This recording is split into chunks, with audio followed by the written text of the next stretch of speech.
ओडिशा राज्य ड्राइवर महासंघर धर्मघट आज तृतीय दिवस में 7 दफा दाबी नहीं स्टेरिंग छाड़ आंदोलन 5 दफा दाबी पूरण पर राज्य सरकार जिद्रे अटल महासंघ 7 दफा पूरण हेबा पर्यंत जारी रहिबो आंदोलन। राज्य ड्राइवर महासंघर 7 दफा दाबी नहीं अनिर्दिष्ट काल पर्यंत स्टेरिंग छाड़ आंदोलन आज होछि तृतीय दिवस। एथिपाई राज्यर विभिन्न जिला को यात्री परिवहन ठप हो जाइछि। विशेषकर अत्यावश्यक जिनिस परिवहन को छाड़ी समस्त गाड़ी चलाचल बंद रही। बंद कारणरू साधारण लोके बहु असुविधार सम्मुखीन होइछन्ते। एहार प्रभाव ब्रह्मपुर सहर में बहु मात्रा देखा मिली।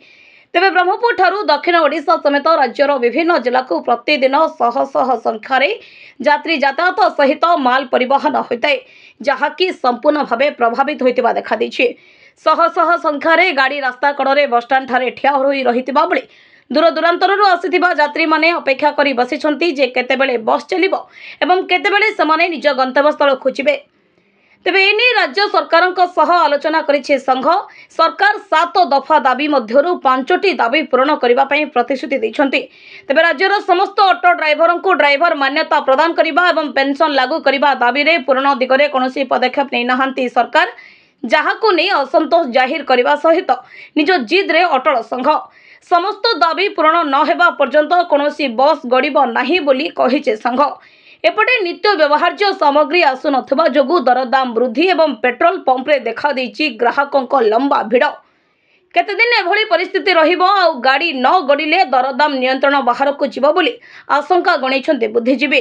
तेबे सरकार कोन पदक्षेप नेउछन्ति ताहा देखिबाकू बाकी रहिला।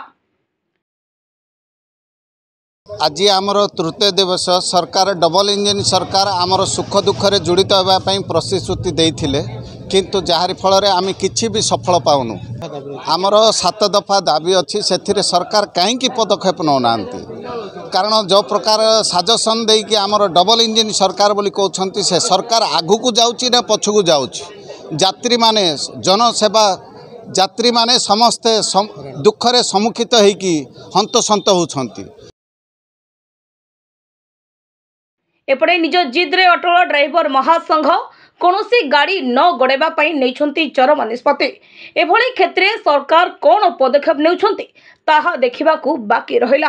कैमरा पर्सन बेणु महांती सह विश्वनाथन रिपोर्ट, जीटीवी न्यूज।